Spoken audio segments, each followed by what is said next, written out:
আসসালামু আলাইকুম এভরিওয়ান, সবাই কেমন আছেন? আলহামদুলিল্লাহ আমিও ভালো আছি। আল্লাহর রহমতে অসুস্থতা কাটিয়ে উঠলাম। কিছু ফ্যামিলির প্রবলেমের কারণে ঈদের মুহূর্তে কোথাও বের হওয়া হয়নি। তো বাসার সামনে মেলা হচ্ছিল, ভাবলাম বাচ্চাদেরকে নিয়ে আমার ছানাপোনাদেরকে নিয়ে একটু ঘুরে আসি। আপনাদের সাথে আমি মেলায় কি করলাম সেই সম্পূর্ণ কিছুই শেয়ার করছি আপনাদের সাথে একটা লং ভিডিওর মাধ্যমে। আশা করি আপনারা সবাই আমার ভিডিওটি দেখবেন এবং আমার সাথেই থাকবেন। আসলে মেলা খুব আনন্দের একটা বিষয়। যখন ছোটোবেলায় নানু বাড়িতে যেতাম, তখন আমার নানু বাড়িতে আমার সমবয়সী কিছু বান্ধবীরা থাকতো। তাদের সাথে খুব জমিয়ে মেলায় যাওয়া হতো। সেই স্মৃতিগুলো আর সেই মুহূর্তগুলো খুবই মিস করি আমি এখনও। আর ওই মুহূর্তের যেই আনন্দ করতাম সেটা বোধহয় জীবনে আর কখনো আসবে না। তো দেখতে দেখতে এখানে আমি অনেক ধরনের আচার দেখতে পাচ্ছিলাম, বিশেষ করে তেঁতুলের আচার, আমের আচার। আমার কিন্তু দোষ নেই, আপনাদের দেখার সাথে সাথেই এই আচারগুলো আপনাদের জিভে জল এসে পড়বে। আমারও কিন্তু সেম হয়েছিল। তো আমি এখান থেকে অনেকগুলো আচার টেস্ট করেছি। আসলে প্রত্যেকটা আচারই কোনোটার থেকে কোনোটা কম না। প্রত্যেকটা আচার খুব মজার ছিল, বিশেষ করে রসুনের আচার, আমের আচার, জলপাইয়ের আচার, বাদামের আচার আমার বাচ্চারা খেয়েছিল, সেটাও খুব মজা ছিল। এটা হচ্ছে আমের আচার, খুবই টেস্টি। আর মরিচের আচারটা দেখতে ভালো লাগছিল, খেতে ইচ্ছে করেছিল, কিন্তু আসলে নেওয়া হয়নি। তারপরে চলে গেলাম বিভিন্ন রকমের চুড়িতে। আসলে চুড়ি তো সব মেয়েদের খুব পছন্দ, এমন কেউ নেই যে চুড়ি পছন্দ করে না বা তার ভালো লাগে না।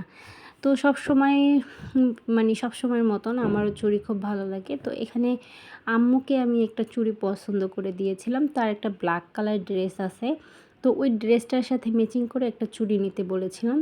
তো আম্মু চুড়ি নিচ্ছিল, এই চুড়িটাই অনেকগুলো দেখার পর এটাই ভালো লেগেছে, তো ফাইনালি এটাই নিয়ে নিয়েছে।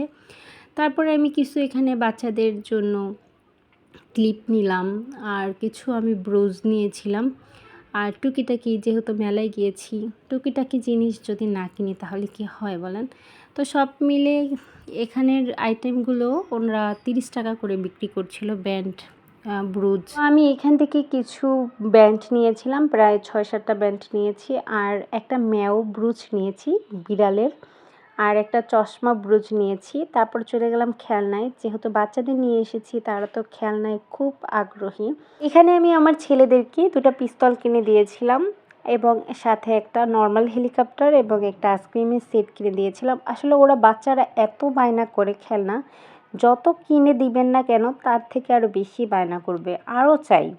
তো এরকম একটা বিষয়। আমার মেয়ে কিন্তু আবার এতটাই না, সে কিন্তু খুবই ভদ্র। তাকে পুতুল কিনে দিয়েছিলাম, ছোট ছোট 5টা পুতুল, সে এটা পেয়ে খুব খুশি। তারপরে চলে গিয়েছিলাম আমি চিংড়ি মাছ খাওয়াতে। ওরা চিংড়ি মাছ দেখে খুব পছন্দ করছিল, পরে চিংড়ি মাছ নিয়ে দিলাম এবং পটেটো নিয়ে দিয়েছিলাম।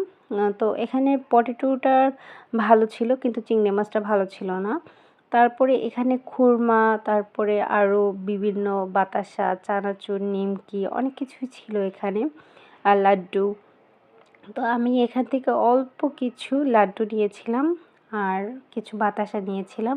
এখানে এই লাল খুরমাটা খুবই মজার ছিল। এটা একটু ঝাল, একটু মিষ্টি টাইপের, মিঠা দিয়ে বানানো, কিন্তু ভিতরে আবার ঝাল। এখানে আবার মেহেদি পড়াচ্ছে।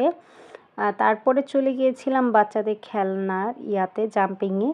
তো সে এখানে উঠতে চাচ্ছিল, কিন্তু প্রচণ্ড গরম, আমি দেখতেছি যে লাফাচ্ছে বাচ্চারা, তারপর ঘেমে যাচ্ছে। তো আমি একটু উঠাতে চেয়েছিলাম না, কিন্তু তারপরও দেখলাম যে সে উঠতে খুব চাচ্ছে। আর তার বাবার সাথে এর আগেও 2বার এসেছে। তার বাবার সাথে এসে তারা প্রত্যেকটা রাইডে উঠেছিল এবং তারা একটুও ভয় পায় না, প্রচুর সাহস আছে। মাশাআল্লাহ, সবাই দোয়া করবেন। এখানেই শেষ করছি। আল্লাহ।